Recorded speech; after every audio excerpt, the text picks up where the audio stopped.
Hello student, good evening. कसे आहात? Okay. Now we are going to learn negative sentences, speaking English. बरोबर की नाही? नकारात्मक जे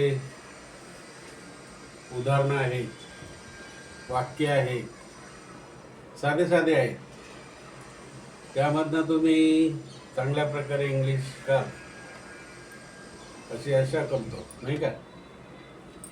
I hope you will get reading, writing and speaking with your parents, friends. This technique is very very important. बरोबर की नाही? महत्त्वाचं आहे. आणि साध्या साध्या वाक्यामधनं तुम्हाला इंग्लिश सहजासहजी बोलता येऊ शकते. You can speak, you can write, नाही का? तर काल सांगितल्याप्रमाणे वर्ब म्हणजे क्रियापद तुम्ही लिहिण्याचं काम चालू आहे, बरोबर? दररोज लिहायचे. त्या वहीमध्ये वर्ब असं वरती नाव द्यायचं, VERB. Yes, verbs. प्लुरल म्हणजे अनेक वचन, वर्ब्स. खाली जे असतील ते प्ले, कम, गो, राईट, रीड अशा प्रकारे वर्ब असतात. आणि दररोज वेगवेगळ्या प्रकारचे नवीन नवीन वर्ब येतात. आज आपण बघा इथे सगळे अन्न संपवू नकोस. सगळे अन्न संपवू नकोस. मग अन्नाला काय म्हणतात? फूड म्हणतात, नाही का? संपवू फिनिश आणि नको डोंट. मग ह्या वाक्य हे जे शब्द आहे, प्रथम तुम्हाला डोंटच वापरायचा, कारण निगेटिव्ह यायचंय. संपवू नकोस, नकोस डोंट. संपवू हे बघा finish. Don't finish all the food. सगळे, ऑल द फूड. फूड मागे काय लागला? द. बरोबर? Don't finish all the food. सगळे अन्न संपवू नकोस. नकोस बघा डोंट. संपवू फिनिश. सगळे ऑल. काय? अन्न, द फूड. कोणत्याही चमत्काराची आशा करू नकोस. Don't hope. होप म्हणजे आशा. Don't hope for any miracle. Miracle म्हणजे काय? चमत्कार. MIRACLE, मिरॅकल म्हणजे चमत्कार. Don't hope for any miracle. भारी ओझी निवडू नकोस. Don't select heavy loads. Don't select heavy loads. जास्त लोड घ्यायचा नाही. आता लोड वेगवेगळ्या प्रकारचे. टेन्शन म्हणजे पण लोड होतो.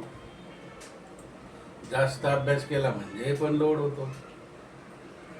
जास्त डोक्यावर वजन घेतलं म्हणजे पण लोड होतो. तर वेगवेगळ्या प्रकारचे लोड आहेत. Don't select heavy loads. सोपी उदाहरणं सोडवू नकोस. Don't solve the easy sums. काय सोपी उदाहरणं तर सहज सोडवता येतात, परंतु अवघड उदाहरणं सोडवायची. सोपी वाक्य करतो, त्यापेक्षा अवघड अजून याच्यापेक्षा मला येईल का, याच्यापेक्षा पुढचं येईल का. You should have proceed. आणि don't solve the easy. Easy म्हणजे सोपी. सम्स म्हणजे उदाहरणं. SUMS. सम्स म्हणजे उदाहरणं. SOME. सम म्हणजे काही. बरोबर? सम म्हणजे काही. हे सम्स म्हणजे उदाहरणे. Don't solve the easy sums. सोपी उदाहरणे सोडवू नकोस. सॉल्व म्हणजे सोडवणे. आपल्या जागा सोडू नका. आपल्या जागा सोडू नका. Don't leave your seats. Seats म्हणजे जागा, SEAT सीट्स म्हणजे जागा. LEAV लिव्ह म्हणजे सोडणे. LIV लिव्ह म्हणजे राहणे. LIV लिव्ह म्हणजे राहणे.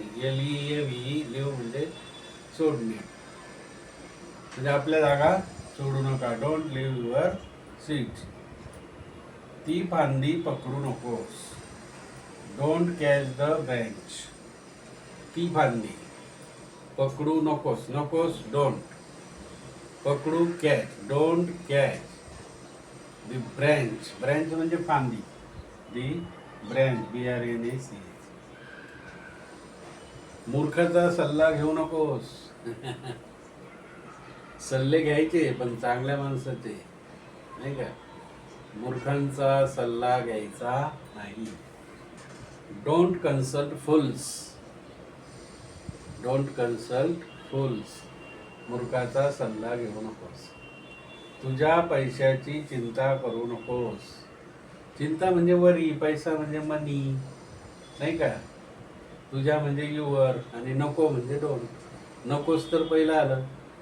डोंट काय करू नको? चिंता. डोंट वरी कशाची? Your money. Don't worry your money. Don't worry about your money. आहे का नाही? फाटकाला कुलूप लावू नकोस. फाटकाला कुलूप लावू नकोस.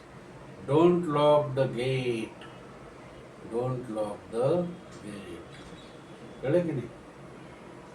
तुझी दिनचर्या बदलू नकोस. नकोस डोंट. बदलणे change. Don't change your routine. ROUTINE routine. तुझी दिनचर्या बदलू नकोस. Don't change your routine. आता तुम्ही एक HW साठी घ्या. ते सर्व पळाले. ते सर्व पळाले. इंग्रजीमध्ये करायचं मित्र. लिहून घ्या. ऑनलाईन आहे, तुम्ही लिहिता की नाही मला माहित नाही, पण यू शुड राईट. ते सर्व पळाले. इंग्लिशमध्ये वाक्य करायचं तुम्ही. आलं असेल तर फार भारी, नसेल तर थोडं चुकेल. परंतु ते माहिती आहे तुम्हाला, सर्व माहिती आहे, पळाले पण माहिती आहे की नाही? ओके. लाईक करा, शेअर करा आणि सबस्क्राईब करा मित्रांनो. सर्व इंग्लिश स्पीकिंग तुम्हाला येणार.